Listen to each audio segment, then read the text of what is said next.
Muy buenas tardes. Hoy empezamos con la segunda clase de este workshop sobre derecho procesal no penal. Un saludo para todos aquellos quienes nos están escuchando y pues quienes nos están mirando por el canal. Muy bien, el tema de hoy, como se puede mirar en el título de la diapositiva, se refiere a las diligencias preprocesales y preparatorias preventivas. Recordarán ustedes que, según la clase que nosotros vimos ayer referida a los actos de proposición, ¿verdad? Todo proceso idealmente comienza con la demanda, con nuestro principal acto de proposición. Sin embargo, pueden antecederle ciertas diligencias, ¿verdad?, que pueden ser de utilidad o necesarias para las defensas técnicas. Una de ellas es la conocida como diligencia preprocesal. Recordemos que en el año 2009 nuestra ley orgánica de la función judicial fue sustituida por el Código Orgánico, ¿verdad?, que regula las actividades de la función judicial. Y en el artículo 231, por favor, estamos en la primera diapositiva, ¿no? En el artículo 231, sí, podemos mirar que compete a los juezas y jueces de contravenciones conocer las diligencias preprocesales de prueba material en materia civil. Fíjense, realmente algunas cosas como los protestos de cheques, pues ya sabemos que han pasado a otras competencias. Ahora, ¿recuerdan ustedes de lo que hablábamos ayer con el 142.7 y 142.8, de la prueba de acceso y la prueba disponible? Pues mucha de esta prueba preprocesal podría ser, digamos, requerida por la defensa técnica del actor, ¿verdad?, al juez de contravenciones con la finalidad de recabarla y poder conocer sus resultados, ¿no? Realmente, recordarán muchos, al principio del COGEP, ciertamente los jueces la pedían, pues, digamos, de inicio. Después se ha entendido que la diligencia preprocesal es ciertamente una herramienta para la defensa técnica. Quien desee anticipar aquella prueba documental, y esto es importante tenerlo en cuenta, pues por la preprocesal solamente ustedes podrán recabar documentos. No se puede, por ejemplo, pedir ninguna declaración, ninguna pericia, ni tampoco se podrá, ¿verdad?, pedir ninguna inspección judicial, por ejemplo. Entonces, la preprocesal, tal como la estamos mirando, el Código Orgánico de la Función Judicial, ¿verdad?, autoriza a las defensas técnicas a recabar aquellos documentos no disponibles para los cuales necesite auxilio judicial con la finalidad, ¿verdad?, de poder presentar una demanda, pues, en mejor forma. Muy bien, ahora sí. Entramos entonces a las diligencias preparatorias. Recordarán ustedes que nuestro antiguo CPC establecía lo que llamábamos las diligencias preventivas. Ciertamente, las diligencias preventivas tendrían por objeto anticipar la práctica de muchas de las diligencias, digamos que después serían, pues, reproducidas en la etapa de prueba. Sí, es verdad. Hoy por hoy, la diligencia preparatoria contiene otras reglas que nos alejan, ¿verdad?, del supuesto de la diligencia previa que, como se la conocía en nuestro CPC. Nos vamos, por favor, en su COGEP al artículo 120, ¿verdad? El artículo 120 tiene la indicación de para qué sirve una diligencia preparatoria. La diligencia preparatoria sirve para dos cosas. Primero, determinar o completar la legitimación activa o pasiva, de las partes en el futuro proceso y también anticipar la prueba de la prueba urgente que pudiera perderse o alterarse. Fíjense, esta es una primera gran diferencia. ¿Por qué es una primera gran diferencia? Recordemos que la legitimación anticipada ciertamente no existía como una anticipación, ¿verdad? Salvo la del curador dativo, que siempre hubo, ¿verdad?, en nuestro procesalismo civil.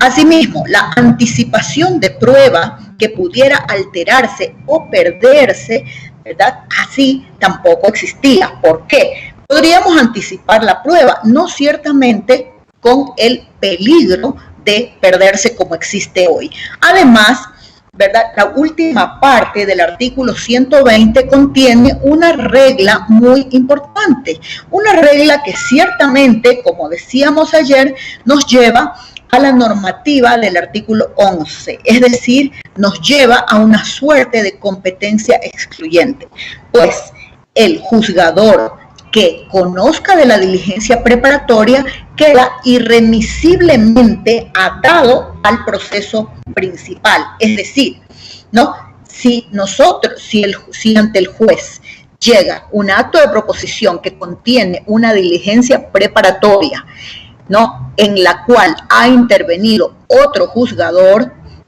este juez dirá, bueno, pues yo soy manifiestamente incompetente. ¿Y soy manifiestamente incompetente por qué? Por la regla del 120, el último inciso del 120. Por lo tanto, lo más probable es que les aplique el 147. Recuerden ustedes, el rechazo de inicio, el rechazo liminar, es decir, va a expedir un auto de inadmisión en el cual dice, yo soy manifiestamente incompetente, por lo tanto, archivo esta petición, devuelvo los documentos y aquí no se puede tramitar este proceso. Muy bien. El artículo, vamos por favor a la siguiente diapositiva. Aquí ciertamente hablamos de la legitimación. La legitimación procesal también se le ha conocido como la legitimación en causa. ¿En qué consiste? Es la facultad de poder actuar en un proceso como actor, como demandado, como tercero o representándoles. Es decir, por ejemplo, en ciertos procesos, todos sabemos, la legitimación activa pertenece a ciertas personas específicas. Por ejemplo, para el juicio de reivindicación, ¿quién puede reivindicar? Solamente el titular del dominio, solamente el dueño, ¿verdad? O pasiva, cuando solo el poseedor solo al poseedor se le puede demandar la reivindicación. De hecho, cuando demandamos la reivindicación, automáticamente estamos reconociendo en el demandado un poseedor, ¿no? Asimismo, ¿a quién se puede pedir linderos? ¿Verdad? A los lindantes. Entonces, fíjense, ¿quién puede pedir una servidumbre? Entonces, todas esas necesidades, ¿verdad?, pueden, digamos, resolverse, algunas de las necesidades pueden resolverse por diligencias preparatorias. Por ejemplo, vamos a suponer, nosotros necesitamos la representación de una persona incapaz que no tiene representante, ¿verdad? Ciertamente nos servirá para la diligencia preparatoria, pues para este cometido. Ahora bien, ojo, no confundamos, ¿verdad?, que por diligencia preparatoria se puede suplir, por ejemplo, un proceso como la interdicción. Por favor, esta diligencia preparatoria, ¿no?, de nombrar representante a quien no lo tiene, necesariamente debemos partir del hecho que no puede representarse. ¿Por qué? Porque así lo determina la ley o porque así lo ha determinado el juzgador. Vamos, por favor, a la siguiente diapositiva. Muy bien, muy bien. Entonces, realmente el asunto de legitimación, pues, poco se ha visto por una razón, pues, donde generalmente se ha requerido, ¿no? Es en los juicios de la familia, como por ejemplo, cuando estamos hablando de un juicio de impugnación de reconocimiento, ¿verdad? Que pudiera haber, digamos, contraposición de intereses o pues uno de impugnación de paternidad tal vez, ¿verdad? Y esto se hace intraproceso. ¿Dónde es que realmente se ha utilizado en su mayor parte la diligencia preparatoria? Justo para lo que ustedes están mirando en la diapositiva, para la preconstitución de pruebas. Muchas veces hay ciertas pruebas que si esperamos, ¿no?, hasta que ya se realice el juicio, pues desaparecerán irremisiblemente. Pensemos, por ejemplo, ¿no?, que nosotros viene a vernos un cliente y nos dice que por obra de su vecino, pues por una mala conexión, digamos, por un hecho propio del vecino, él ha sufrido daños en su predio.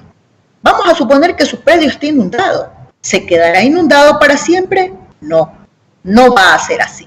Como no va a ser así, ¿verdad? Se acredita un elemento sustancial que es la urgencia, ¿verdad? La diligencia preparatoria para preconstituir prueba está constituida por el elemento de urgencia, por el elemento de necesidad, porque puede desaparecer o alterarse. ¿Hay excepciones? Sí, señores. Hay excepciones como, por ejemplo, la declaración de parte con la cual nosotros constituimos títulos ejecutivos. Fijémonos. Por favor, vamos a nuestro artículo 122. En nuestro artículo 122, ciertamente, tenemos cosas bastante importantes, ¿no? ¿Cuáles son? Que la lista del 122 ciertamente no es taxativa. No es taxativa por cuanto dice, además de otras de la misma naturaleza, ¿verdad? De otras de la misma naturaleza. Sin embargo, nos fijamos que hay una regla que nos separa de la normativa anterior. Recordarán ustedes que en la normativa anterior podrían hacerse exámenes morfológicos o sanguíneos.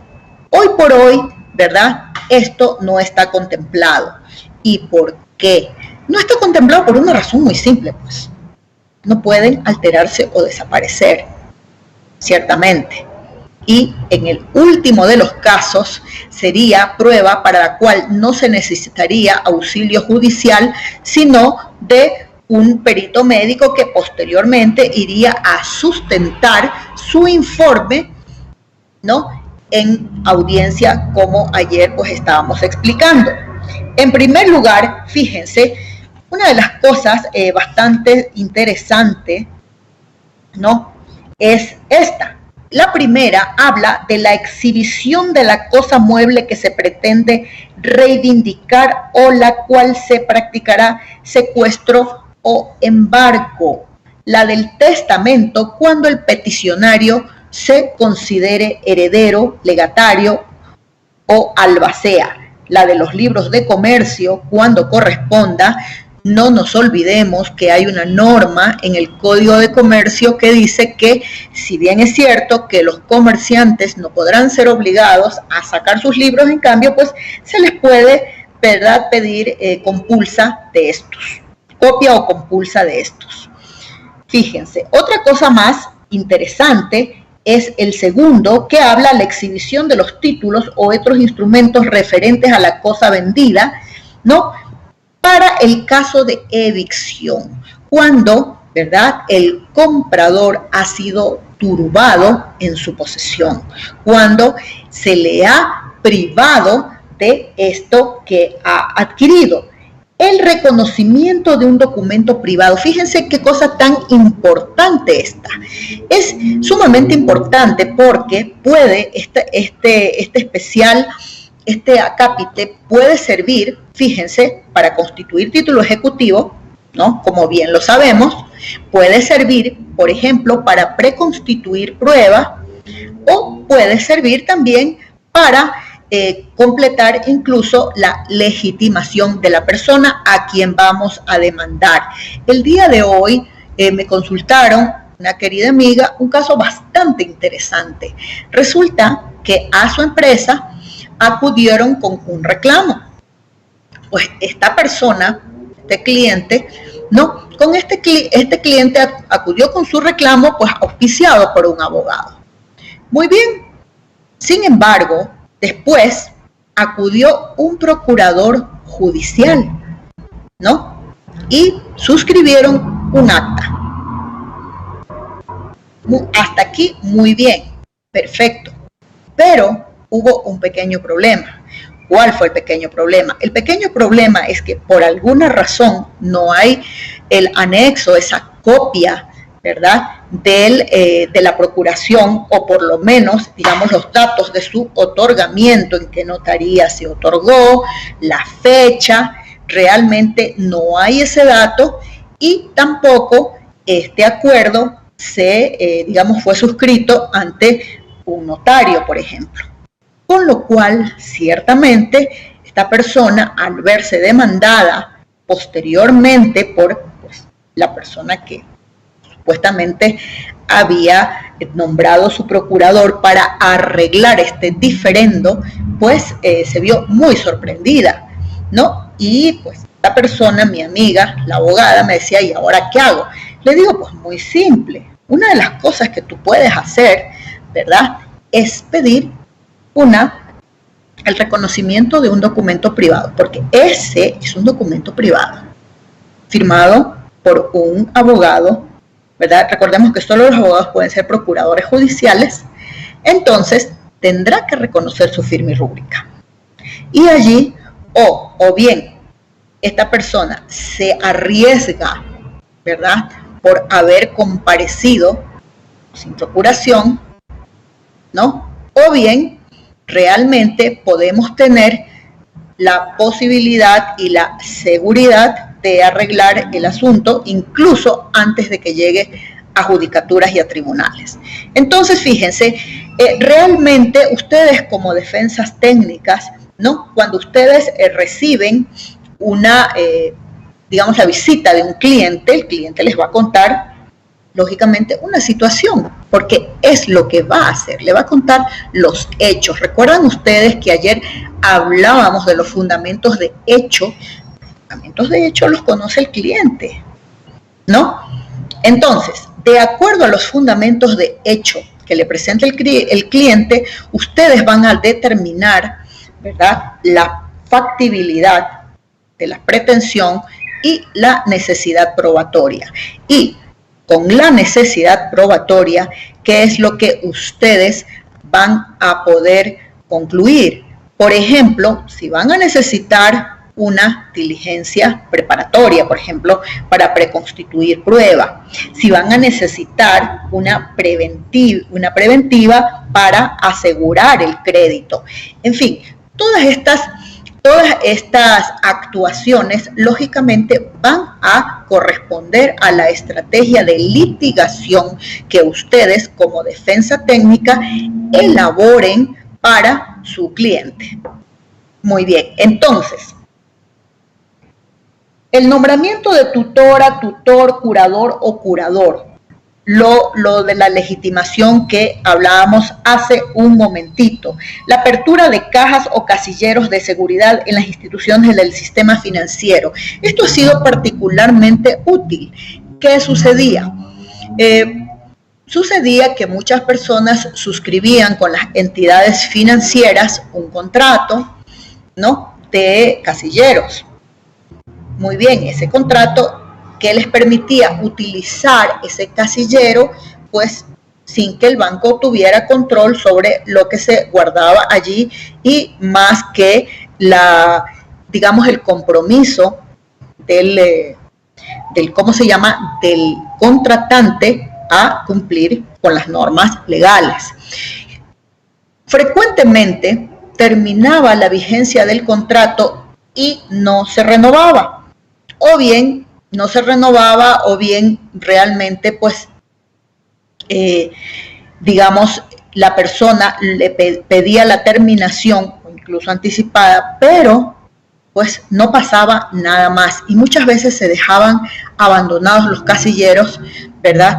Primero, perjudicando a la entidad financiera, pues porque no podía disponer de ese espacio y brindar el servicio a otra persona, y segundo, porque no se puede abrir, ¿no? Por más que haya terminado este contrato. Entonces, pues, esta norma sirvió, pues, bastante.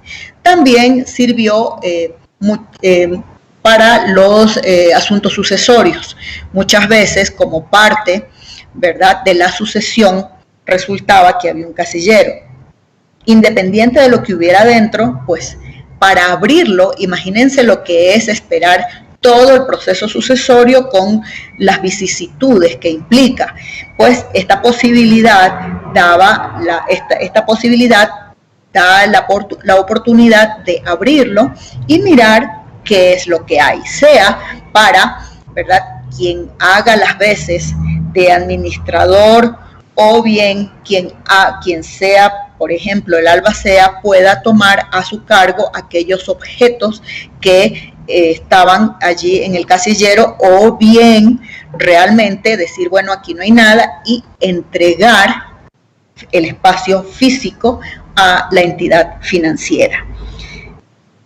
El numeral sexto, ¿verdad?, contiene una de las cosas realmente, pues, más útiles, que es la inspección preparatoria. Recordarán ustedes del caso que hablábamos hace un momentito, cuando esta prueba va a desaparecer, ¿no? ¿Qué tal ese terreno inundado? Ese terreno inundado, ¿verdad?, no se va a quedar así para siempre. ¿Qué necesitamos?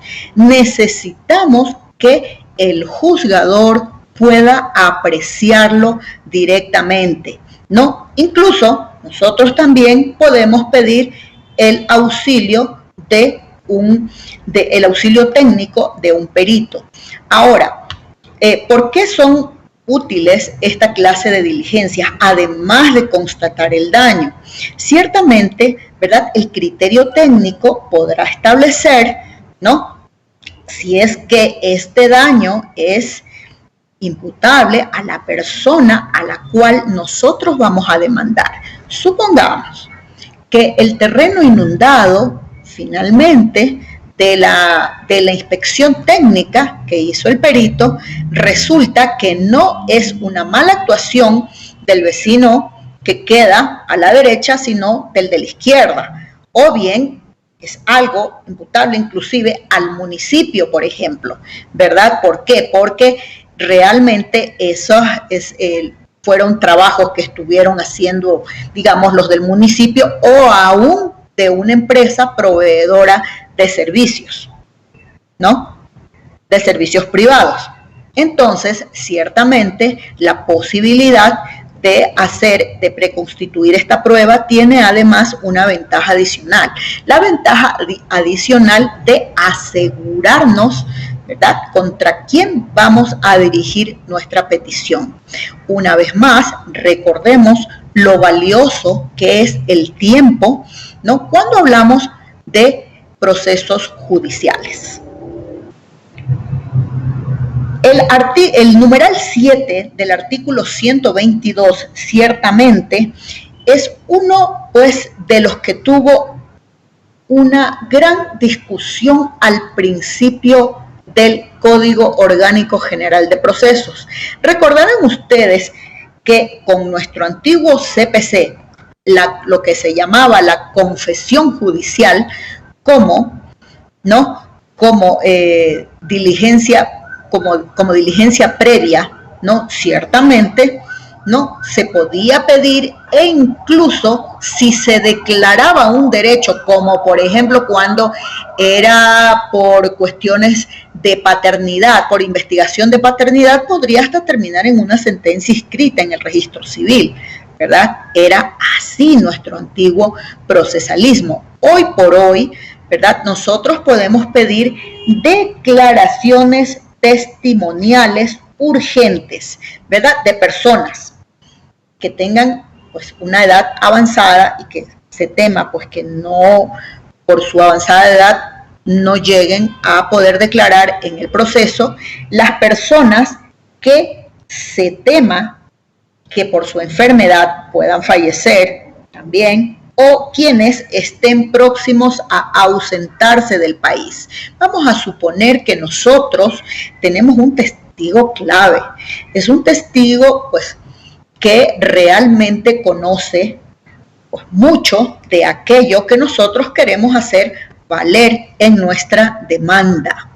A ver, y les pongo un ejemplo. Yo prefiero siempre ilustrar con ejemplos porque así podemos reflexionar sobre la normativa y entenderla, pues digamos que un poquito más. Supongamos, hay juicios que realmente nuestra necesidad de prueba es mayormente testimonial. Pensemos en un juicio de divorcio, por tratos crueles o bien por falta de armonía. No pensemos en cualquiera de las causales de divorcio que ciertamente son más complicadas de probarlas con soporte documental, y la riqueza, ¿verdad?, de nuestro anuncio probatorio reside en la testimonial. Supongamos que tenemos este caso y uno de nuestros testigos, una persona dispuesta a declarar, una persona que conoce directamente los hechos por haberlos presenciado. No olvidemos que según el artículo 189 en el COGEP solamente son testigos quienes han percibido por sus sentidos. El testigo referencial en nuestro procesalismo no penal no existe. Ese no puede ser tomado en cuenta. Bueno, muy bien, y resulta que se va a una maestría. Se va a estudiar, no es de la tercera edad, no está gravemente enfermo, pero sí. Dice, ¿sabe qué? Yo en unas 2 semanas me voy a una maestría y me voy 2 años. ¿Y a dónde se va? Bueno, me voy a Europa, 6 horas de diferencia. Sí es verdad que también nuestro Código Orgánico General de Procesos establece la posibilidad de que se tome esa declaración por videoconferencia. Tendría que irse al consulado, identificarse, el cónsul pues facilitarle la posibilidad de conectarse con la judicatura en el día y hora. ¿Cuál es el problema real? El problema real radica en la diferencia horaria. En la diferencia horaria, supongamos que nuestra diligencia esté fijada para las 4 de la tarde. En Europa serán las 10 de la noche. Yo quisiera saber cómo es que vamos a hacer para que esté allí presente. Supongamos que sea ya ok en la mañana, pero recordemos que nuestro testigo está cursando estudios. ¿Qué tal si ese día tiene un examen? ¿Qué tal si ese día no tiene disponible? Vamos a perder la oportunidad de practicar esa prueba, de obtener una prueba que realmente va a dar información de calidad sobre lo que nosotros queremos hacer valer en juicio. Pues ciertamente no. Para ello, lógicamente, vamos a utilizar el 122.7. Vamos a justificar que nuestro declarante va a ausentarse del país y vamos a requerir, ¿verdad?, el auxilio del juez mediante diligencia preparatoria para preconstituir esa prueba. Ahora, vamos por favor a la siguiente. ¿Ya? ¿Estamos? Listo. Muy bien, el procedimiento. Fíjense, aquí realmente tenemos una línea muy fuerte de división con lo anterior. ¿Por qué? ¿No? Yo como jueza, pues, en el proceso escrito hice muchas diligencias previas cuyo resultado no sé porque no estaban. Primero, no había ninguna regla que me ate al proceso principal. Segundo, ¿verdad? El código de procedimiento, ¿no? Inclusive no era no era tan obligatorio contar con la persona contra quien íbamos a dirigir esa demanda. Hoy por hoy eso cambió, ¿no? Si nosotros, por favor, nos vamos, ¿no?, al artículo 121, nos podemos dar cuenta de lo siguiente. Cuando nosotros solicitemos al juez una diligencia preparatoria, necesariamente debemos indicar qué juicio nos proponemos realizar. Fundamental, ¿verdad? ¿Qué decía antes en la diligencia previa? La requiero para un juicio que pondré en el futuro o por convenir a mis intereses. Hoy por hoy esa fórmula no puede ser utilizada, ¿verdad? ¿Qué es lo que nosotros debemos decir? El 121, al final de su primer inciso, contiene un mandato muy claro, la finalidad concreta del acto solicitado. ¿Para qué pedimos, no, esa diligencia preparatoria? Es para preconstituir prueba, es para legitimar, ¿verdad? Y además, necesitamos nombres, apellidos, domicilio de la persona contra quien promoveremos el proceso, ¿no? El objeto del mismo. Por ejemplo, en el caso que propusimos hace un momentito, ¿no? ¿Qué pasaba allí?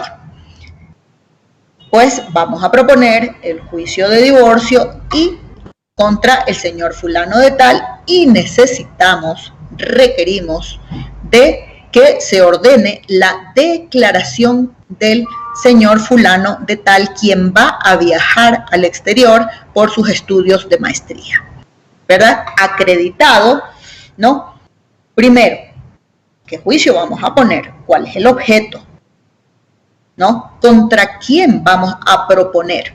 Y segundo, ¿para qué queremos la diligencia preparatoria? Fíjense, algo muy interesante, ¿verdad? Porque pues nos delimita claramente cuál será nuestro objetivo. Yo como jueza, aquí pues la inadmisión de las diligencias preparatorias suben en apelación y en corte he observado que los jueces rechazan cuando el objeto no está claro, ¿verdad? Hubo uno que quería averiguar si es que la suegra le había puesto un juicio. O sea, por Dios, es una cosa bastante extraña. Había otro que quería averiguar, ¿no?, si es que se habrían otorgado alguna escritura pública. O sea, realmente qué era lo que podía perder, desaparecer, cuál era la prueba preconstituida, o sea, de una persona que ni estaba gravemente enferma, ni estaba, pues, tenía una muy avanzada edad, ni tampoco se preveía que iba a viajar, ¿verdad?, fuera del país.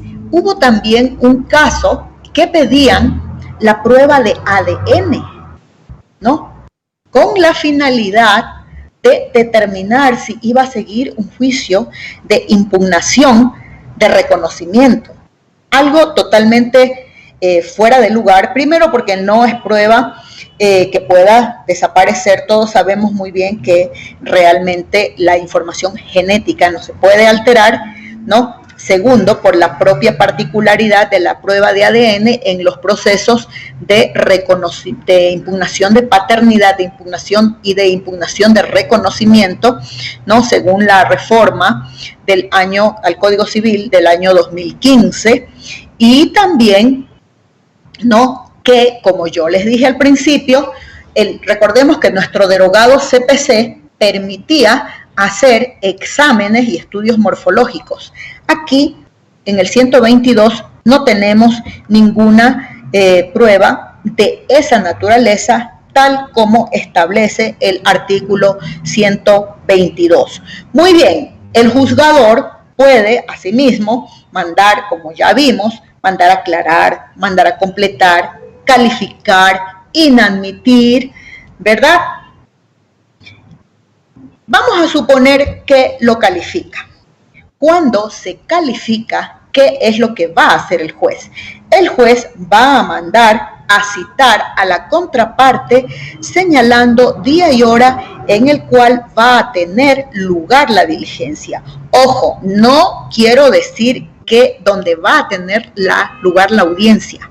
No es así, donde va a tener lugar la diligencia. Y aquí viene algo a lo cual yo espero que ustedes pongan mucha atención, porque es algo en que realmente yo observo que existe mucho error en las defensas técnicas, lo cual hace que a la hora de querer impugnar esa prueba, pues ya no se pueda, porque se perdió la oportunidad de contradicción.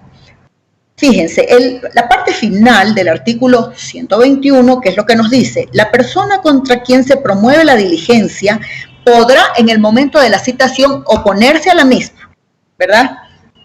Solicitar su modificación o su ampliación. Por ejemplo, el terreno, digamos, inundado.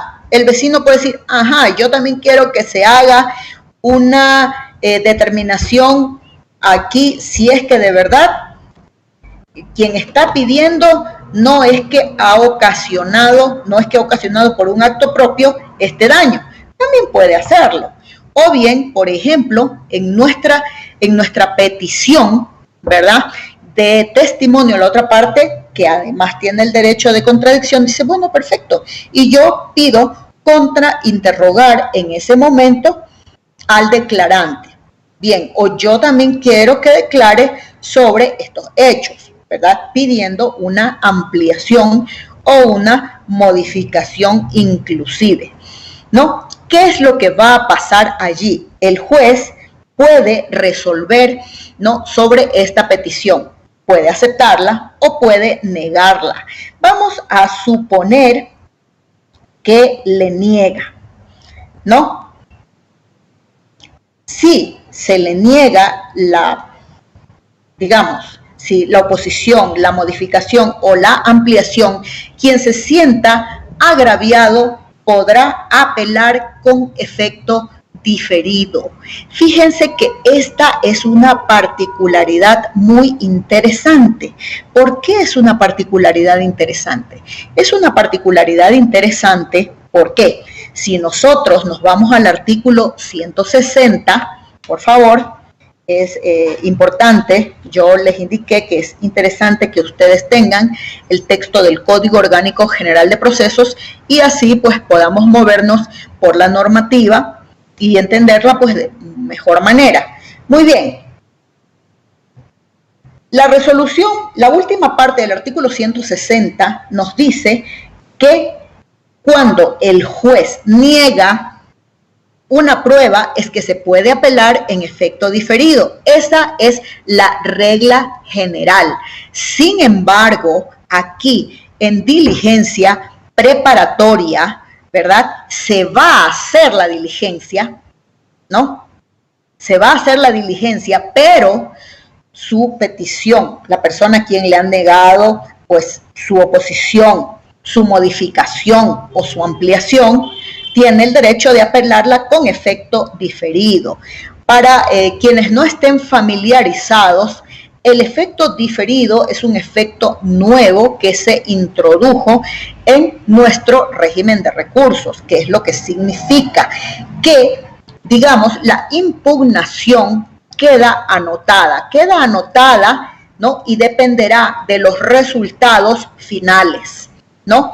En el resultado final, la persona que apeló en diferido no puede apelar y sostenerla, contestar y sostenerla o no sostenerla según sus intereses, y ciertamente pues no tiene ninguna sanción. Es un efecto muy interesante, ¿verdad?, que permite la prosecución del proceso pese a esta impugnación.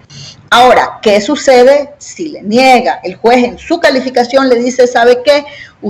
No voy a calificarla, en su auto le dice, no voy a calificarla, la inadmito o bien rechazo, porque esto no es posible, según el 122, no se trata de una diligencia por la cual podamos hacer lo que usted pide. En este caso, la apelación, en cambio, es en efecto suspensivo.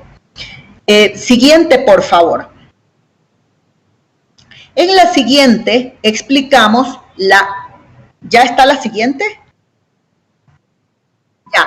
En la siguiente explicamos la regla de radicación, que es algo que yo he venido repitiendo y que es muy interesante. ¿Por qué? Porque esta regla solamente se aplica, ¿verdad?, a la diligencia preparatoria.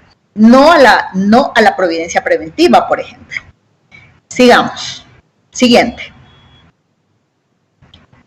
Muy bien, aquí tenemos una exposición pues muy breve sobre la competencia. Todos conocemos, un pequeño repaso, que pues la competencia se encuentra distribuida de acuerdo a la materia, territorios, grados y personas, convalidables y no convalidables según la ley. En realidad, el territorio, ¿no?, que es lo que más nos interesa, puesto que todos sabemos muy bien que cuando se propone ante un juez incompetente por la materia, ¿no?, esta actuación realmente acarrea nulidad. Asimismo, los grados y también las personas. El territorio, en cambio, no puede ser prorrogable o no. ¿Con cuáles criterios? De acuerdo a lo que miramos ayer, ¿no?, con la competencia concurrente y la competencia excluyente. Muy bien, recordemos que la competencia concurrente, ¿verdad?, nos lleva a que el actor elija entre el principio general, el actor sequitur forum rei, ¿no?, o algunos que establece, ¿no?, el artículo 10 del COGEP. Sin embargo, recordemos algo bastante interesante con respecto a las últimas reformas. La última parte del artículo 9 se refiere, ¿no?, al domicilio, ¿no?, contractual.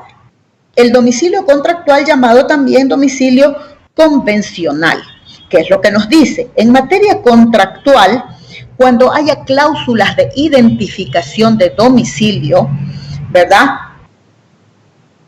cuando éste cambie, quien cambia debe notificar a la otra parte, ¿no? ¿Qué es lo que sucede si este cambio no ha sido notificado? Será competente el juez del domicilio fijado originalmente en el contrato. ¿Qué es lo que sucede? Muchas veces cuando una persona solicita un servicio público, cuando una persona solicita, digamos, la provisión del cable, cuando solicita, que es un servicio privado, o bien servicio telefónico, ¿no? En el contrato nosotros tenemos un domicilio. El cambio de domicilio debe ser notificado. Al igual, por ejemplo, cuando abrimos una cuenta en una entidad financiera. ¿Qué es lo que sucedía antes? muchas veces pues llegaban las citaciones a una dirección en la cual el contratante demandado ya no residía. Y claro, se hacía sumamente difícil citarle, muchas veces se citaba incluso por boletas en el domicilio contractual y después se caía el juicio cuando se comprobaba de primera mano pues que esta persona no vivía allí hace mucho tiempo. ¿Y qué es lo que nos traía consigo? Nos traía consigo desde la nulidad de la sentencia ejecutoriada o no ejecutada, hasta incluso yo tuve la oportunidad de ver, ¿verdad?, cómo un juicio de coactiva seguido por CNT, eran procesos heredados de la antigua Telefónica Andinatel, ¿no?, se quedaba sin efecto por haber notificado a la persona que había pedido el servicio telefónico cuando ya no vivía en ese lugar hace mucho tiempo, ¿no? Sin embargo, esta persona estaba citada y se le seguía notificando además después en ese domicilio. Entonces, esta reforma, ¿verdad?, al artículo 9 nos trae una nueva norma para la determinación de competencia. Asimismo, ¿no?, la reforma nos habla, ¿no?, hablando de competencia excluyente, de la materia contencioso administrativo, cuando hablamos de demandas contra el Estado. Sí, se sigue conservando todavía el principio que la demanda puede ser presentada en el domicilio del administrado, pero debe citarse a la entidad en el lugar donde tenga la sede principal. Algo bastante interesante. ¿Por qué? Porque vamos a suponer que sea una entidad centralizada, con lo cual evidentemente una persona de provincia puede proponer la demanda en su provincia, pero necesariamente tendrá que librarse de precatorio, ¿verdad?, con la finalidad de citar a la entidad aquí en Quito, cuando estamos hablando de sede principal.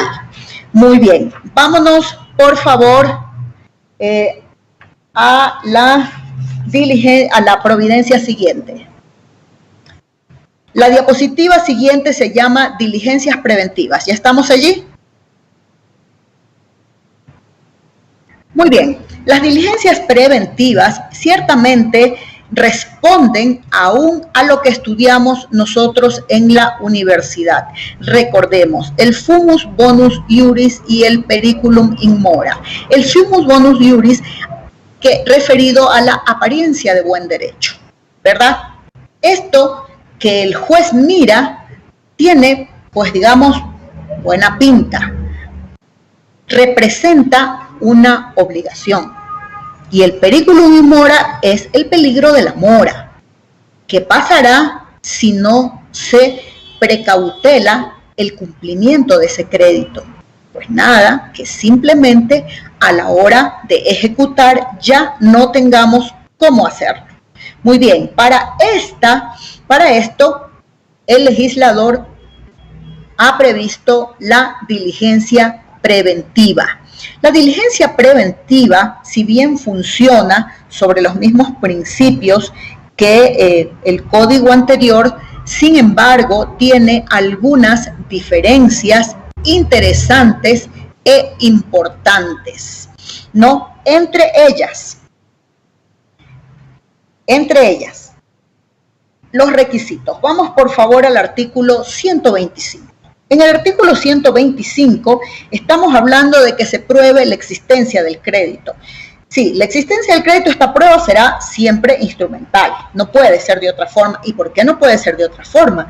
Recordemos la prohibición de probar obligaciones testimonialmente según nuestro Código Civil. Muy bien, y segundo, que se pruebe que los bienes del deudor se encuentran en tal estado que no alcancen a cubrir la deuda o que pueden desaparecer u ocultarse o que el deudor trate de enajenarlos. Aquí viene lo interesante, que esa prueba se hará en una audiencia inaudita parte, ¿verdad? ¿Qué es lo que quiere decir inaudita parte? Inaudita parte quiere decir que por el peligro de la mora y por la necesidad de cautela no se va a citar a la contraparte.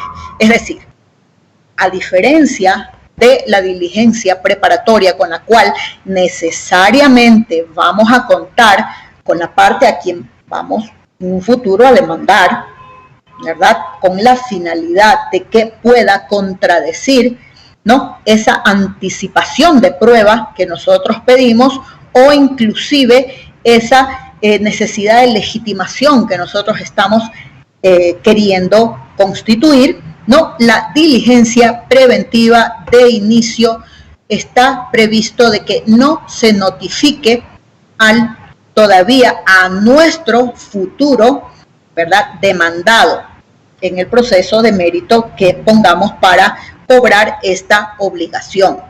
Muy bien, es decir, en la audiencia inaudita parte es donde se probará el peligro de la mora. Y justamente en esto consiste una de las grandes dificultades, ¿no?, que ciertamente ha estimulado la creatividad de muchas defensas técnicas.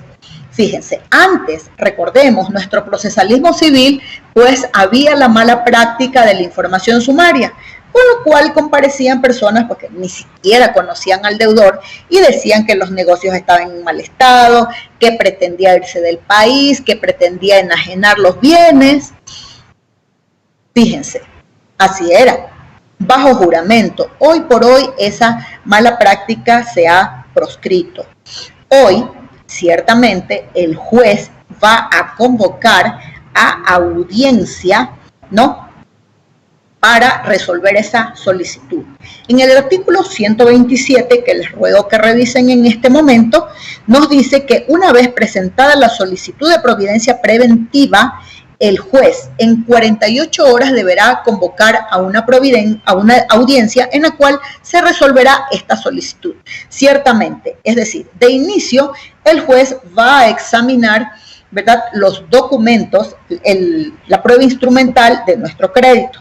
Muy bien, si pasa ese primer filtro, pues convocará audiencia con la finalidad de verificar si en realidad además existe el peligro de la mora.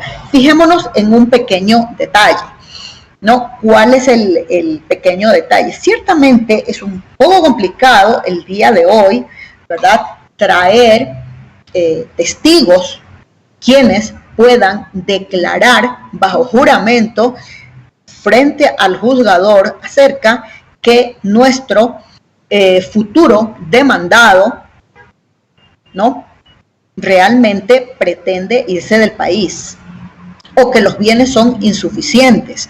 Con lo cual, muchas defensas técnicas lo que hacen es una búsqueda documental. ¿Cuál es la búsqueda documental que hacen? ¿No? ¿Qué es lo que yo he podido mirar como jueza que se ha adjuntado con la finalidad de sustentar, ¿no?, el peligro de la mora? Muchas veces, pues, he visto búsquedas en el SATGE, ¿no?, en nuestro sistema automatizado de procesos judiciales, en el cual se exponen todos los procesos por cobro de obligaciones que están teniendo como demandado a esta persona que es nuestro deudor, ¿no? En otras ocasiones, ¿no?, se ha podido mirar que se ha hecho una investigación acerca del patrimonio de esta persona. No nos olvidemos que muchos de ellos se encuentran en bases de datos disponibles de uso público, ¿no? Con lo cual se demuestra que esta persona no tendría bienes suficientes, ¿no?, para responder con ese crédito, de tal forma que si tiene un solo bien, ¿no?, por lo elevado de la obligación, será necesario pedir una cautelar, ¿no?, o pedir algún secuestro o una retención de sus créditos. En fin, Todo esto ciertamente lleva a que el juez deba convencerse de primera mano de la necesidad de dictar una diligencia preventiva. Ahora, ¿por qué es que ustedes me van a decir, bueno, ¿y dónde dice que la diligencia es inaudita aparte? Por favor, revisemos el artículo 128. ¿Qué nos dice el artículo 128? El deudor podrá interrumpir las providencias preventivas asegurando con caución suficiente. ¿Cuándo es que uno interrumpe algo? ¿Cuando algo ha comenzado o cuando no ha comenzado? Evidentemente cuando ha comenzado, ¿verdad? Con lo cual tenemos la misma mecánica que han seguido las medidas cautelares a lo largo del tiempo. ¿Qué es lo que quiere decir? Que una vez evaluada, ¿no?, el aire de buen derecho que tiene esa obligación, además la necesidad, ¿no?, de actuar con presteza y con urgencia para cautelar, ¿no?, esta obligación, el cumplimiento futuro de esta obligación, ¿verdad? Se ejecuta la medida y posteriormente a ello, ¿no?, será notificado formalmente el deudor. ¿Qué es lo que puede hacer el deudor? El deudor ciertamente puede, ¿verdad?, oponerse o puede también asegurar, puede rendir caución suficiente asegurando la posibilidad de cumplimiento. Ahora fíjense, recordemos que antes, ¿verdad?, la caución tenía un monto en el CPC. Hoy estamos hablando de caución suficiente, ¿verdad? Lo cual dejará a la sana crítica del juez el monto razonable que deba rendir el deudor para interrumpir, ¿verdad?, esta providencia preventiva. Ahora, algo interesante, ¿no?, que debemos tener en cuenta, ciertamente, es la caducidad de la medida. La caducidad de la medida, ¿verdad?, es algo muy, pero supremamente importante. ¿Por qué? Porque puede traerle efectos dañosos a nuestro representado. Por favor, vamos al artículo 133. Fíjense, ¿qué sucede con las providencias preventivas? Pues nada, que una vez ordenado, en 15 días, en el término de 15 días, debemos proponer la demanda en lo principal, es decir, aquella demanda con la cual vamos a cobrar la creencia. Dense cuenta, esto es algo muy interesante y que nos separa de la diligencia preparatoria. ¿Por qué? En la diligencia preparatoria sí existe regla de ratificación, pero no existe una norma que nos obligue a poner el juicio de mérito, jamás.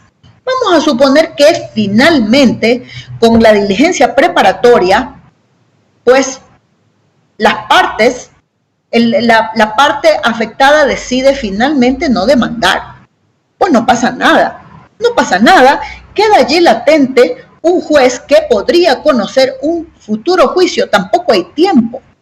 Pero, en cambio, con la providencia preventiva no sucede así.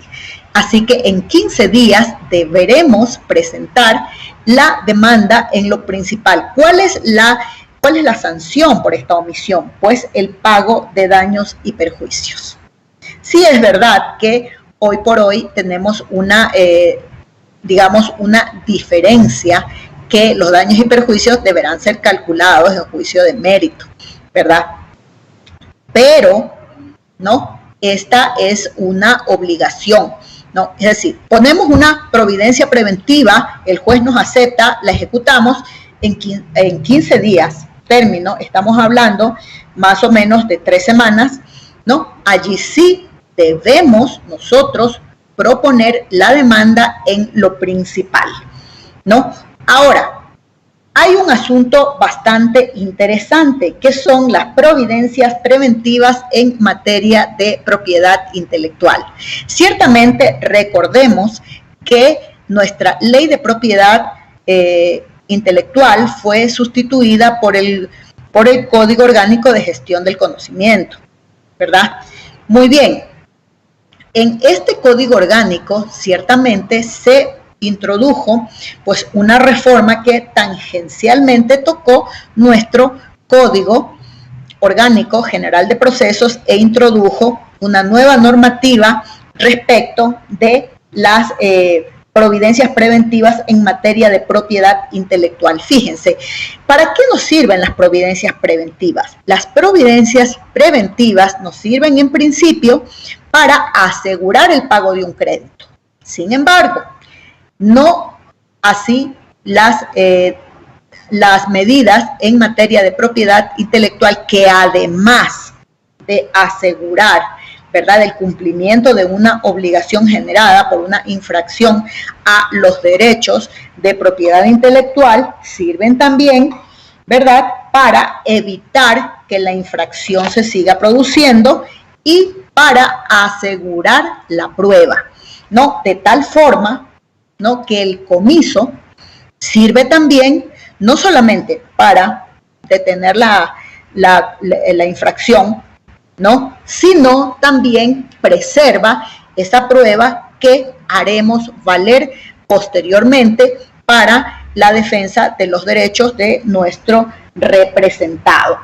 Fíjense, allí, por ejemplo, tenemos nosotros una de las medidas, como clausura provisional de un local o establecimiento, ¿no?, además del comiso. Realmente la suspensión de la actividad, secuestro o retención en materia de propiedad intelectual, toda esta normativa especial que protege los derechos de propiedad intelectual, ¿verdad?, da al peticionario un amplio abanico de posibilidades, además ciertamente con esta providencia preventiva, a su vez también lleva a cabo una diligencia preparatoria que, ¿por qué? Porque nos permite preservar esa prueba. Esta es la única excepción por la cual una providencia preventiva sirve a la vez también de diligencia preparatoria,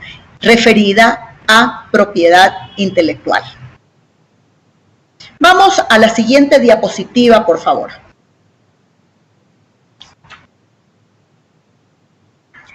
Muy bien, ¿cuáles son las medidas que podemos nosotros solicitar como providencia preventiva? Una de ellas es el secuestro. Muy bien, el secuestro puede ordenarse sobre bienes y frutos en los casos que se tema su deterioro, ¿verdad?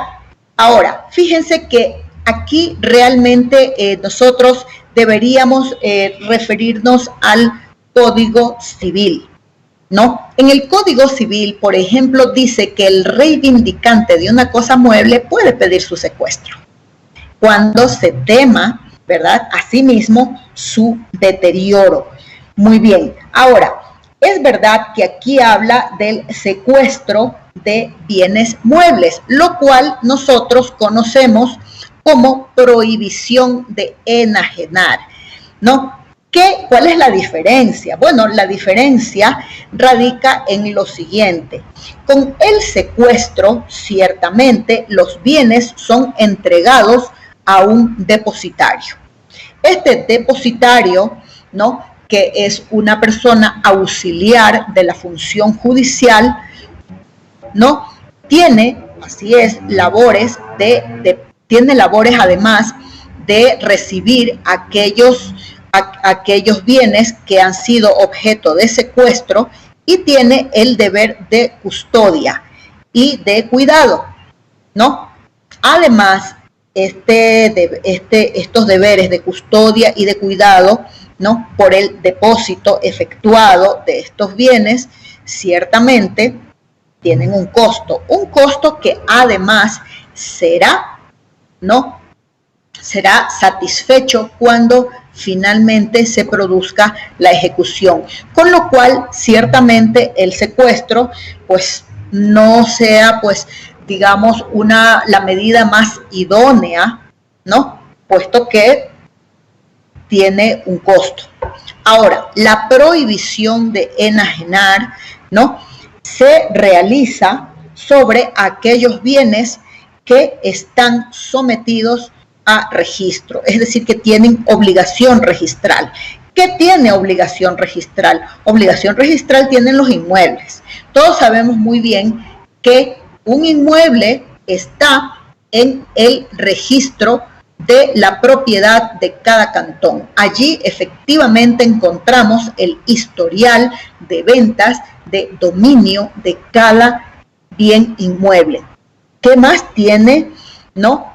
Obligación registral. Obligación registral, por ejemplo, tienen los vehículos, ¿no? Los vehículos, ciertamente, para poder circular en el territorio nacional, deben estar matriculados. Y eso, pues, es una obligación registral que además indica quién es el titular del dominio de ese bien. ¿Cuál es la consecuencia de la prohibición de enajenar? Bueno, pues que el bien sigue estando bajo el poder, ¿no?, de la persona que es titular del dominio. Lo que está restringido es su derecho de disposición. No puede venderla. Esta es, ¿verdad?, la diferencia. Ahora, la retención, en cambio, tiene lugar sobre créditos, ¿no? En créditos, ¿verdad?, que tenga el deudor en poder de un tercero. Y pues el ejemplo más patente son las cuentas que pueda tener una persona en una entidad financiera. Se ordena la retención, ¿verdad? Se oficia a la entidad financiera y la entidad financiera procede a la retención, es decir, el dinero está allí congelado, simplemente no puede hacer uso de ese dinero hasta que la providencia preventiva se levante, ¿verdad?, por haberse cumplido la obligación o incluso por haber caducado la medida, o cuando finalmente ya en ejecución deba entregarse ese dinero al juez de la ejecución. Ahora, la otra figura, el arraigo, que también se conoce como la prohibición de salida. Ciertamente, el arraigo en materia no penal es poco frecuente. ¿Cuándo se ordena con frecuencia? En los casos de niños, niñas y adolescentes. Y ciertamente por disposición del Código Orgánico de la Niñez y la Adolescencia. Muy bien, vámonos por favor al artículo 131, que es lo que dice que el acreedor que tema que su deudor se ausente del país, ¿no?, para evadir el cumplimiento de la obligación puede pedir el arraigo, es decir, que no se le permita la salida, pero hay dos condiciones. Primero, que el deudor sea extranjero y segundo, ¿no?, que no tenga bienes raíces suficientes. Fijémonos, algo muy interesante. ¿Por qué? Porque estamos hablando de dos condiciones que deben ocurrir al tiempo. No solamente que debemos probar, ¿verdad?, la existencia del crédito, sino que también es extranjero y no tiene bienes suficientes. Es decir, la posibilidad de pedir en cualquier juicio que no sea de alimentos para niños, niñas y adolescentes, la prohibición de salida, ¿no?, de nuestro obligado, realmente pues son, digamos, bastante remotas. ¿Por qué? Porque deben confluir estos dos requisitos que yo acabo de nombrar. Diferente es, ¿no?, la prohibición de salida para el caso de niños, niñas y adolescentes, de los alimentos de niños, niñas y adolescentes, ¿verdad? Recordemos, ¿quiénes están obligados al pago? Pues, en primer lugar, el padre o la madre, ¿verdad? Los progenitores son los obligados directos, ¿no? ¿Qué sucede si quien tiene la tenencia o quien tiene bajo su cuidado un niño, niña y adolescente, niña o adolescente, ¿no? Demanda alimentos a los obligados, a cualquiera de los obligados principales. Puede pedir en su demanda, fíjense, aún, ¿no? Si no existiera inclusive el peligro de la mora, aún si no existiera el peligro, ¿no? Puede pedir al juez que se ordene la prohibición de salida del país del alimentante. Algo bastante, digamos, especial y que cumple con el interés superior del menor que nace desde nuestra Constitución, ¿no? La protección de los derechos de niños, niñas y adolescentes. La otra posibilidad de pedir la prohibición de salida del país es cuando el alimentante se encuentra en mora del pago de más de 2 pensiones. En este caso, también se puede pedir la prohibición de salida del país si es que no se lo hubiera ordenado de inicio. Fijémonos. Y finalmente, pues en propiedad intelectual ya vimos que hay toda una gama de posibilidades que van desde el comiso hasta la suspensión de actividades, de las actividades que están promoviendo la comisión de la infracción de los derechos de propiedad intelectual, hasta la clausura de los establecimientos. Realmente podemos mirar que en materia de propiedad intelectual la gama de medidas, ¿no?, de cautela son bastante extensas. Siguiente, por favor. Siguiente diapositiva. Muy bien, solamente para puntualizar algunos conceptos. La diligencia preparatoria no obliga a presentar una demanda principal. La providencia preventiva sí. ¿Por qué? Por la caducidad y por el eventual pago de daños y perjuicios que podría sufrir nuestro cliente en el caso de que olvidemos presentar nuestra demanda principal dentro de los plazos. La diligencia preparatoria no tiene ningún tiempo de caducidad, la preventiva sí. La diligencia preparatoria, tiene una regla de erradicación de competencia, la preventiva no. Salvo la providencia preventiva en materia de propiedad intelectual, únicamente se utilizan para asegurar el cumplimiento de una obligación. Importante recordarlo porque, una vez más, pensemos en lo siguiente. Cuando nosotros estemos diseñando nuestra estrategia de actuación litigiosa, ciertamente debemos delimitar con precisión cuáles son los actos que necesitamos, que podríamos necesitar antes de iniciar con nuestro acto de proposición, con nuestra demanda. Y es importante saber distinguir y saber los alcances de cada una de estas diligencias, hasta dónde podemos llegar y cuáles son las eventuales consecuencias de nuestra probable inacción, ¿no? Como en el caso de las diligencias preventivas. Siguiente, por favor.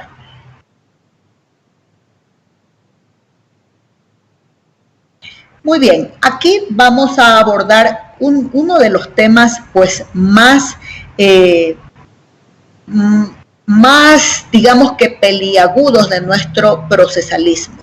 Uno de los temas en los que realmente pues, se ha escrito muchísimo, se ha discutido muchísimo, incluso ustedes conocen, quienes viven aquí en el Ecuador, saben muy bien que nosotros tenemos hoy por hoy, ¿verdad?, incluso hasta grupos de personas que están en contra de esta clase de medidas. Y estas me refiero a los apremios. ¿Qué son los apremios? Los apremios son medidas coercitivas, son medidas, ¿no?, de las cuales se vale un juez para que se cumplan sus disposiciones. Esto pues tampoco es tan extraño. Recordemos el contempt of court que existe en el common law, ¿verdad? La persona que no obedezca, ¿no?, las órdenes de un juez pues es reducida a prisión y ya. Así de simple. Nosotros en nuestro procesalismo contemplamos dos clases de apremio, los personales y los reales. Los personales, pues lógicamente que ese es justamente el tema por el cual no existe tanta polémica en nuestro país, se refiere justamente a la privación de la libertad de una persona obligada, de una persona que no ha cumplido con sus obligaciones. ¿Qué nos dice la normativa sobre los apremios? Vamos por favor al artículo 134 de nuestro Código Orgánico General de Procesos. En nuestro artículo 134 podemos mirar algo muy interesante que nos dice: debe ser idónea, necesaria y proporcional. Justamente este es el tema de mayor discusión. De mayor discusión, ¿por qué? Porque no se entiende hoy por hoy que la privación de la libertad por el no pago de pensiones alimenticias sea idónea, ¿no? Y bueno, esta es una discusión que realmente yo pongo en el tapete porque pues sí es verdad que se habla pues que no es una sanción, ciertamente. Después del apremio usted debe pues lo mismo y más del tiempo que pasó premiado, ¿no? Por lo tanto, no es idóneo, según aquellas personas que se oponen a esta medida. No es necesaria, puesto que tampoco asegura el pago no constituye sanción. O sea, realmente no se ve la necesidad y tampoco es proporcional, puesto que la libertad es un derecho humano, ¿no?, que debe respetarse por sobre todas las cosas. Sin embargo, quienes defienden esta medida, ¿no?, lógicamente hablan de la necesidad de atención prioritaria para niños, niñas y adolescentes, de la atención necesaria, ¿no?, a sus derechos a percibir alimentos. Son derechos que le permiten ejercer, desarrollarse, ¿no?, ejercer sus derechos y sobre todo garantizan, ¿no?, el derecho a una vida digna, que es también uno de los derechos que todos tenemos. Vamos a la siguiente, por favor.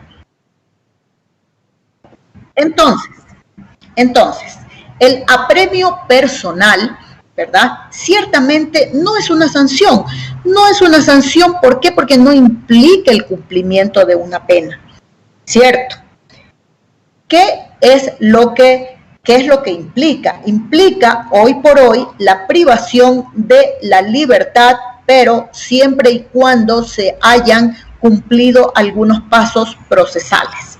Recordemos, antes, ¿no?, cuando en el año 2009, cuando se expidió el Código Orgánico de la Niñez y la Adolescencia, ciertamente la normativa era bastante gravosa.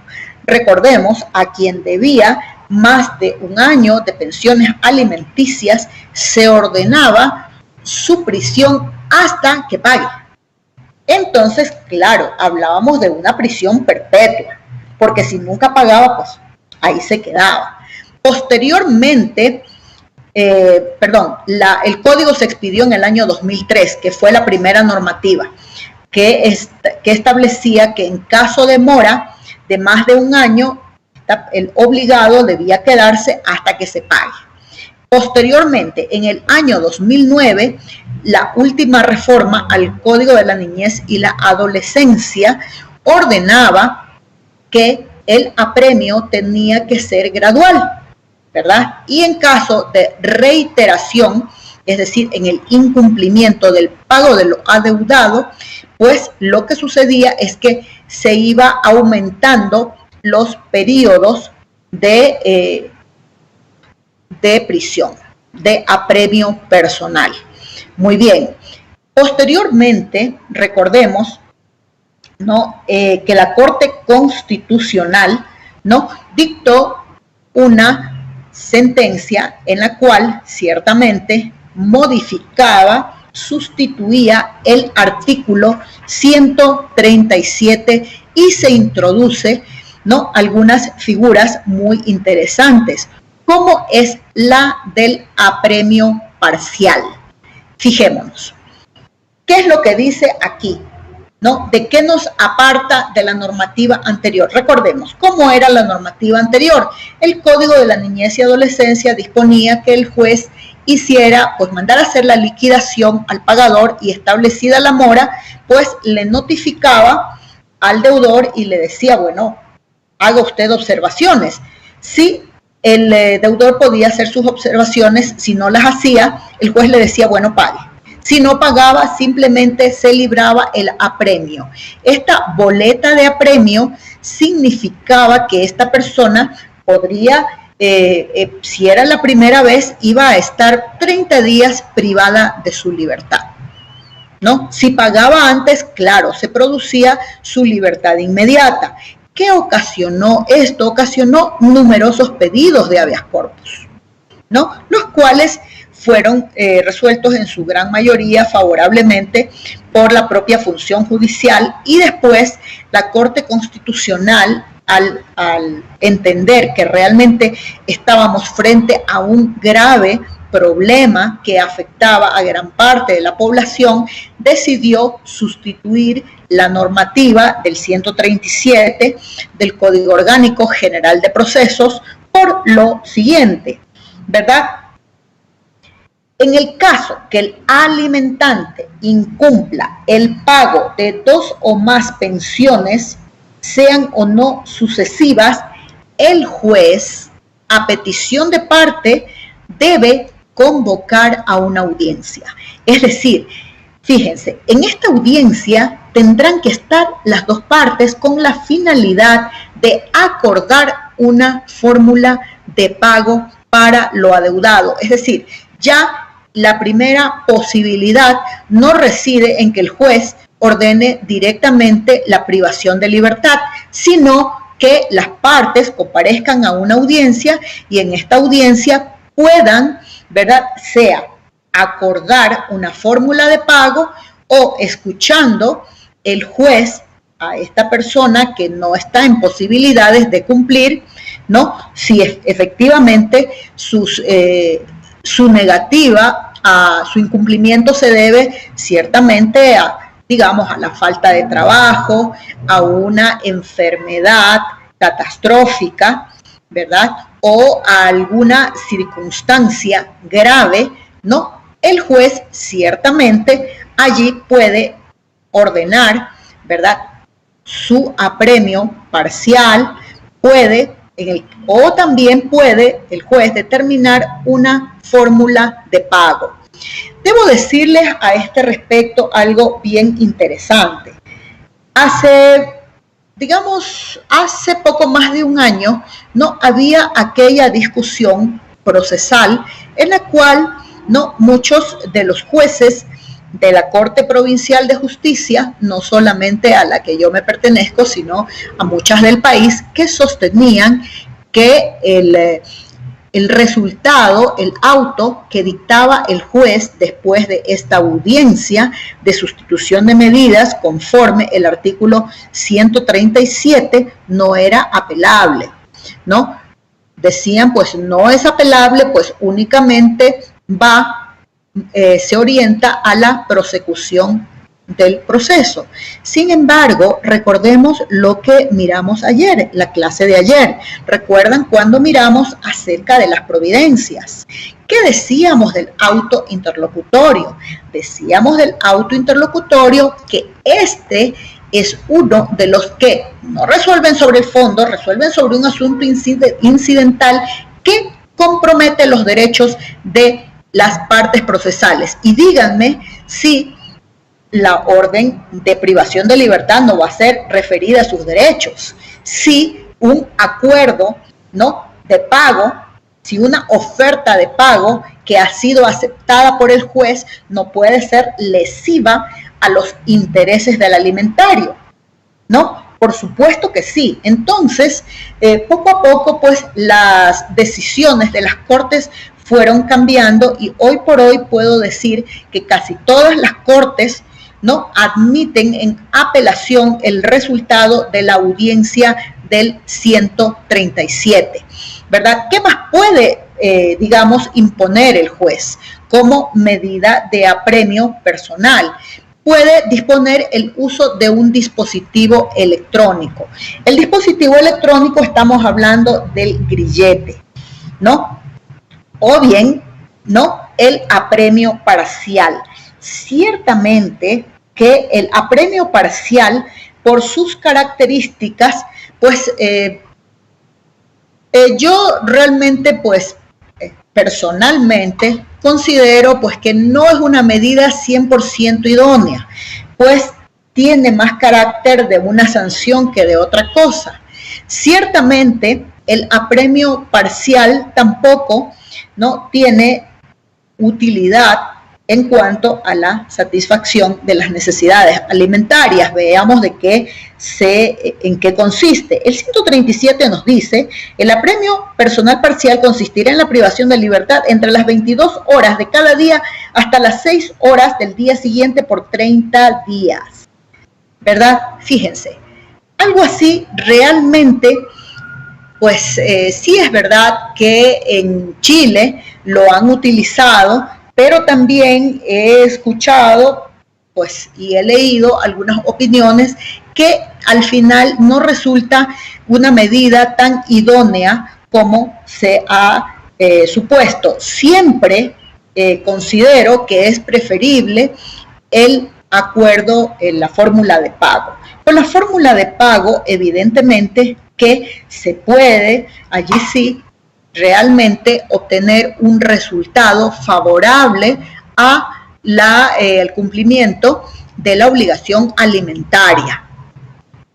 Ahora, el apremio personal, ¿no?, el más conocido, el que nosotros conocemos, realmente sí es verdad que se da en el caso de los alimentos, pero también es cierto que la propia ley dispone que, por ejemplo, se puede disponer además para devolución de expedientes, de documentos y para ejecutar providencias urgentes. Y además, eso lo podemos mirar en el artículo 140, y si nosotros nos vamos al artículo, ¿no?, me parece que es el 132 o 133 del Código Orgánico de la Función Judicial, también el juez puede ordenar mediante apremio, ¿verdad?, que comparezcan aquellas personas que deben acudir a una diligencia. Inclusive, si nosotros nos vamos al 177 del propio Código Orgánico General de Procesos, cuando hay un testigo renuente, nosotros también podemos pedir al juez que se le haga comparecer por medio de la fuerza pública.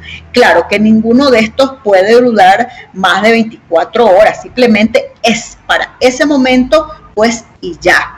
Entonces, por favor, vamos a la a la diapositiva siguiente. Muy bien, entonces, repasemos un poquito y recapitulemos. El arraigo como providencia preventiva se puede ordenar ¿a quién? ¿A un ecuatoriano sin bienes suficientes o a un extranjero sin bienes suficientes? La respuesta es a un extranjero sin bienes suficientes. ¿Por qué? Porque la prohibición de salida solamente se puede ordenar en contra de un obligado por alimentos, tenga o no tenga bienes. Vamos a la siguiente, por favor. El proceso de fondo en el que se va a utilizar la diligencia preparatoria debe ser conocida por el mismo juez que conoció la diligencia preparatoria, por un juez diferente que se designará por sorteo. La respuesta es, lógicamente, por el mismo juez que conoció la diligencia preparatoria. Esto es sumamente importante. Sí, es verdad que nuestro Código Orgánico de la Función Judicial establece que la competencia se radica por sorteo. Digamos, esa es la norma general. Así es. Sin embargo, en cuestión de diligencia preparatoria tenemos esta norma específica a la cual, pues, ciertamente debemos acatar. Vamos a la siguiente. ¿Ya? Las diligencias preparatorias sirven para preconstituir prueba que puede alterarse o para asegurar el cobro de una obligación. Para preconstituir prueba. La diligencia preparatoria no sirven para asegurar el cobro de un crédito. Jamás pueden ser utilizadas para eso. Sí, para preconstituir prueba que puede alterarse. Siguiente. Aquí. Bueno, entonces en este momento podemos iniciar ya las preguntas que tengan a bien, pues, dirigir para esta clase o inclusive la anterior en alguna cosa que no haya quedado clara o que ustedes quisieran que se amplíe algún concepto.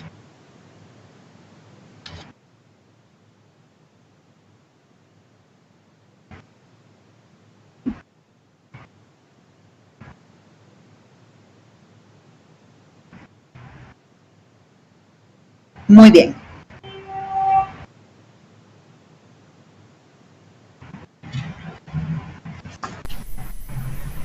Estimados estudiantes, muy buenas noches. Hemos abierto ya nuestro espacio para las preguntas. Por favor, pueden hacerlo por nuestro canal de YouTube.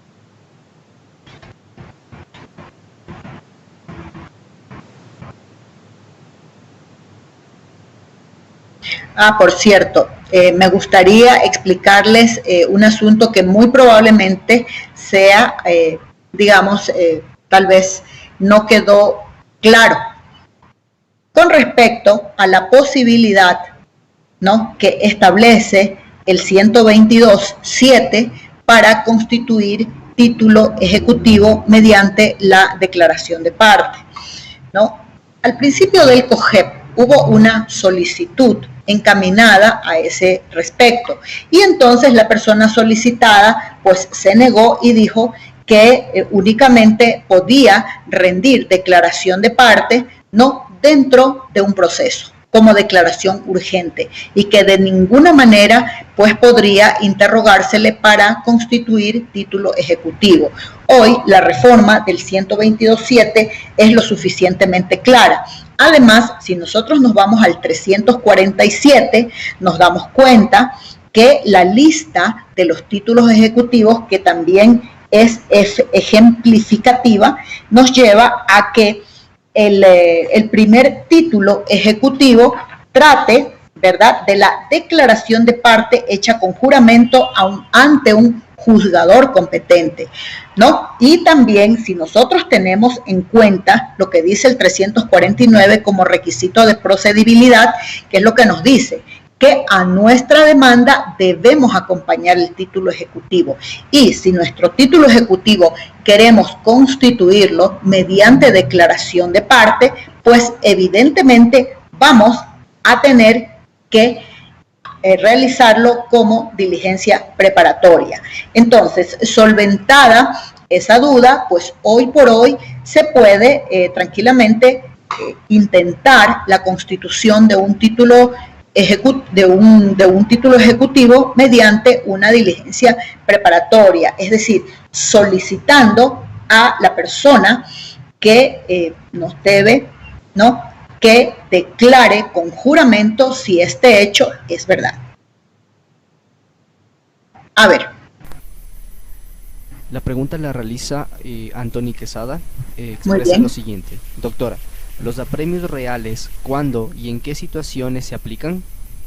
Bueno, los apremios reales son ciertamente sobre las cosas, ¿verdad? Entre los apremios reales, por ejemplo, podríamos encontrar, ¿no?, la devolución de documentos, ¿no?, cuando hay la obligación de entregar un documento y esto no se hace, pues tendrá que hacérselo por apremio real, ordenado por el juez. Ciertamente no es un caso muy frecuente. ¿Por qué? Porque para los apremios, como hablábamos, como nos referimos al principio, ¿no?, la medida de los apremios, al ser, digamos, una medida de coerción, realmente, ¿no?, los más aplicados son aquellos que se refieren, ¿no?, al apremio personal. Fíjense, si nosotros revisamos, ¿no?, incluso en los documentos, ¿qué es lo que nos dice? Que vamos a suponer que la contraparte tenga algún documento, ¿no?, y nosotros lo hemos pedido como prueba de acceso.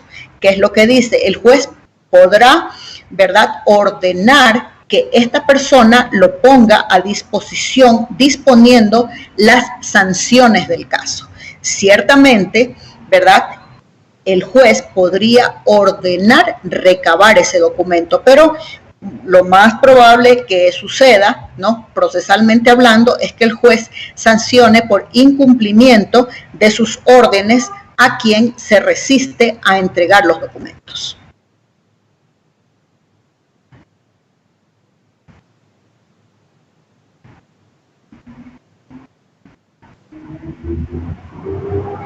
Bueno, a ver, me gustaría aportar lo siguiente, ¿no?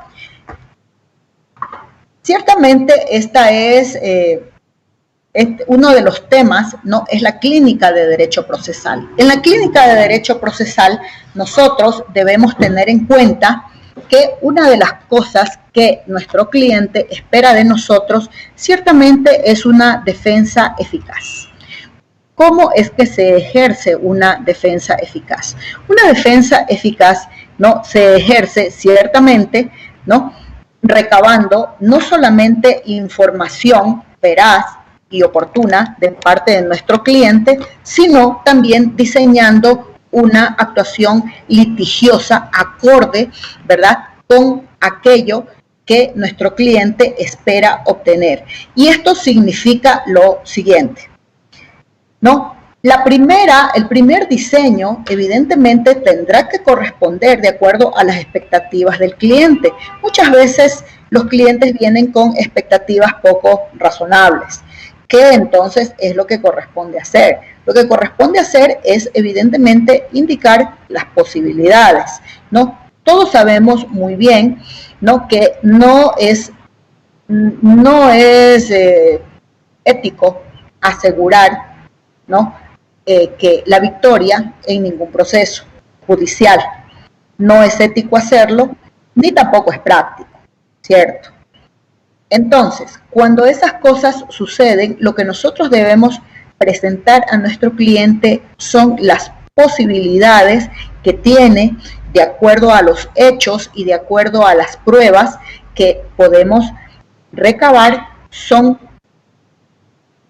las siguientes, y lógicamente quien deberá decidir es esta persona que contrata nuestros servicios.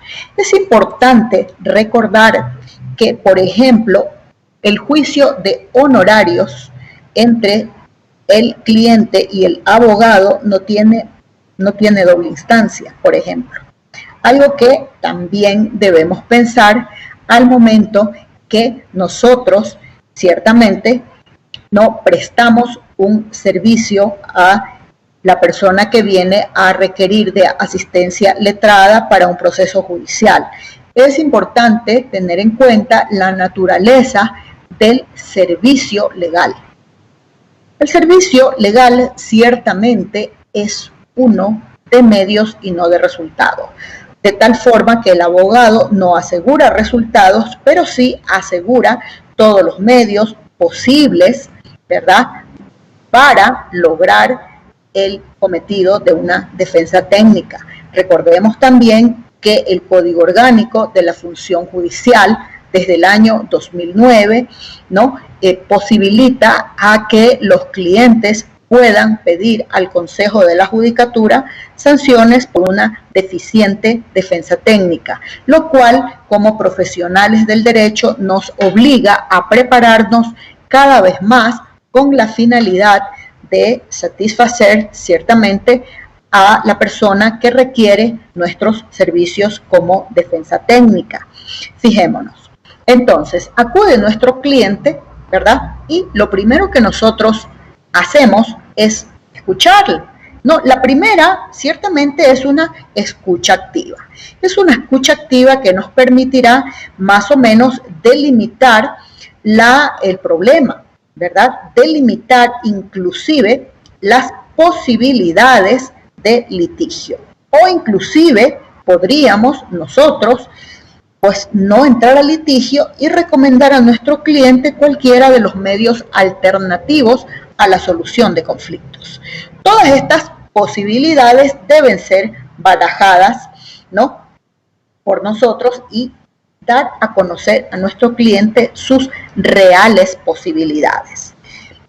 Una vez que el cliente nos ha contado su historia, no olvidemos que la persona que viene a requerir nuestros servicios nos cuenta su forma de mirar los hechos, ¿verdad?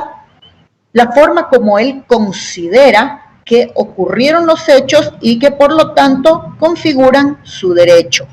Para ello, como abogados, debemos, además de escuchar, saber hacer las preguntas adecuadas. ¿Cuáles son las preguntas adecuadas? Las preguntas adecuadas son aquellas que nos permiten ir precisando aquellos puntos en los cuales la persona que nos relata estos hechos no ha sido lo suficientemente precisa, con la finalidad, ¿no?, allí sí, de determinar ahora cuál va a ser la acción que a futuro podríamos realizar. Una vez que nosotros hemos decidido cuál es la acción que vamos a realizar, lógicamente vamos a determinar nuestra necesidad probatoria. No nos olvidemos que finalmente quien va a proporcionar los medios de prueba va a ser el propio cliente, pues siendo él el que conoce, ¿verdad?, todos los elementos fácticos, evidentemente va a tener que proporcionarnos testigos, va a tener que indicarnos en qué notaría se hizo el contrato, ¿no?, en qué circunstancias se celebró esta convención, ¿no?, cuáles son las características de la contratación o cómo fueron los hechos que realmente nos van a llevar a la consecución de lo que él desea. A partir de ello, como hablábamos ayer, debemos distinguir entre los medios de prueba de acceso y los disponibles. Y a partir de eso, debemos recabar todos los disponibles. ¿Por qué? Por el 143.5, que nos obliga a que todos los medios de prueba que sean disponibles, pues vamos a tener que adjuntarlos. Hay algo muy importante respecto a la inclusión de testigos que muchas veces no se tiene en cuenta. ¿A qué me refiero? Cuando nosotros estamos anunciando a una persona que es un testigo, no es recomendable incluirlos sin antes tener una idea cabal sobre lo que estos testigos han visto o han presenciado. Una vez más, el artículo 189, ¿verdad?, prohíbe a los testigos de oídas. Los testigos de referencias no sirven, no tienen posibilidad alguna de que su testimonio sea valorado por el juez. Absolutamente no. Entonces, ¿a qué nos obliga? Antes de anunciar a una persona como testigo, es importante entrevistarle previamente. ¿Para qué sirve la entrevista? La entrevista sirve, entre otras cosas, para determinar qué vio, qué oyó, qué percibió por sus sentidos. Y si lo oído, lo percibido, realmente va a aportar a nuestra teoría del caso. Hay un punto interesante con respecto a los testigos. No es que ciertamente deseen mentir o faltar a la verdad. No es eso. Muchas veces el testigo lo que desea, ¿verdad?, es ayudar a la persona, pues a la persona que va a ser la demandante. Entonces, por esa razón, realmente, digamos que adornan un poco la verdad, aumentan un poco lo que saben. ¿Cuál es el peligro? El peligro es que un testigo va a ser repreguntado en audiencia y si se concluye que está diciendo algo que no ha sido cierto, realmente lo que va a pasar es que la veracidad de su testimonio, aún sin la declaratoria de perjurio por parte del juez, realmente será prueba no creíble. ¿Por qué? Porque habrá faltado a la verdad. Recordemos, una gota de mentira va a contaminar todo nuestro océano de verdad. ¿Verdad? Nuestro océano que estaba lleno de verdades, le cae una gota de mentira, pues ya nada, queda contaminado y realmente el juez entrará en una duda pues muy grande y dirá, bueno, ¿es cierto lo que me dijo o realmente no puedo tomar en cuenta este testimonio? Es por eso que es sumamente necesario entrevistarse previamente con los testigos, ¿no? Y asimismo escucharles primero, pues, qué es lo que han visto, qué es lo que han oído, qué es lo que han percibido, y posteriormente a eso ir haciendo unas pequeñas acotaciones con la finalidad de verificar la fiabilidad de esta información. Y esto, ¿por qué? Es una precaución necesaria que les ahorrará mucho tiempo y disgustos a la hora de la evacuación de la prueba testimonial. ¿Por qué? Recordemos que el testigo no solamente tiene que ser entrevistado por nosotros, ¿verdad?, en el momento, antes de incluirlo en el acto de proposición, sino que también tendrá que ser preparado previamente a la audiencia. ¿Qué quiere decir preparado? Preparado no quiere decir, como erróneamente por ahí yo he leído, ¿no?, que debemos decirle qué decir. No, señor, ese es un error muy grande que más bien va a traer el fracaso de nuestra evacuación probatoria. ¿Qué es lo que se debe hacer? Bueno, pues al testigo debe preparárselo ensayando un interrogatorio, ¿no?, con la finalidad de tranquilizarlos. Recordarán ustedes que hace muchos años existían en todos los sistemas aquellos testigos que les llamaban los testigos jureros, ¿no?, aquellos que comparecían a acreditar idoneidad de curadores, aquellos que pues prestaban declaración sin siquiera conocer los hechos o a las partes. Hoy por hoy eso no existe. ¿Por qué? Porque el interrogatorio se lleva a cabo, ¿no?, de una forma síncrona, es decir, al mismo tiempo y en una audiencia. ¿Y qué es lo que significa? Que al llevarse a cabo en una forma síncrona, ¿no?, la otra parte podrá advertir sus errores, sus contradicciones y hacer su contrainterrogatorio, con la finalidad de desacreditar sea al testigo o al testimonio, ¿verdad? Al testigo cuando se determina que esta persona tiene motivos para mentir, sea por afecto, sea por desafecto o sea por alguna especial circunstancia que le ha perjudicado percibir aquello que supuestamente ha visto. Supongamos que esta persona finalmente se demuestre que tiene un sesgo, ¿verdad? ¿Qué pasa cuando una persona tiene un sesgo? Evidentemente que los hechos que mira están deformados por el cristal de su sesgo. Entonces, al hacer eso, evidentemente que la información que va a dar el juzgador no resulta de calidad. Posteriormente, ¿verdad? ¿Qué pasa si es que esta persona está faltando a la verdad o está adornando los hechos?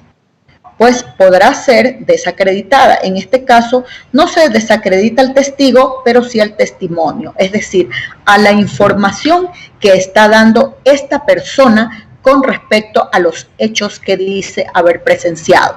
Es decir, la preparación eficiente de la persona que va a declarar ciertamente debe, ¿verdad?, centrarse en lo que esta persona efectivamente ha percibido respecto de los hechos. Y sobre todo, tendrá usted la posibilidad de ensayar un contrainterrogatorio y decirle, mira, sí es verdad, te van a tomar un juramento, pero no te preocupes, tú lo has visto, tú sabes cómo fueron las cosas. Ahora, el abogado de la otra parte puede hacerte unas preguntas. Eso se llama contrainterrogatorio. ¿Y qué te puede preguntar? Por ejemplo, te podría preguntar tal cosa, ¿qué responderías? Esa práctica, ¿verdad?, que a las finales podría parecer que nos quita tiempo, nos va a ahorrar muchos disgustos en la evacuación eficiente de nuestra prueba. Bien, yo quisiera saber si es que hay alguna pregunta, si es que hay alguna inquietud.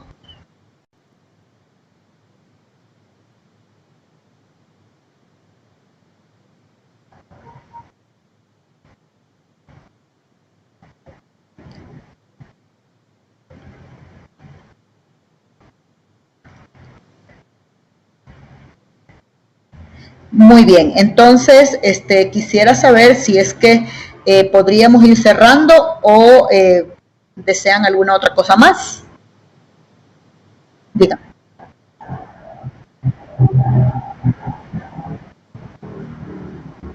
Perfecto. Muy bien, entonces será hasta el día de mañana. Muchas gracias.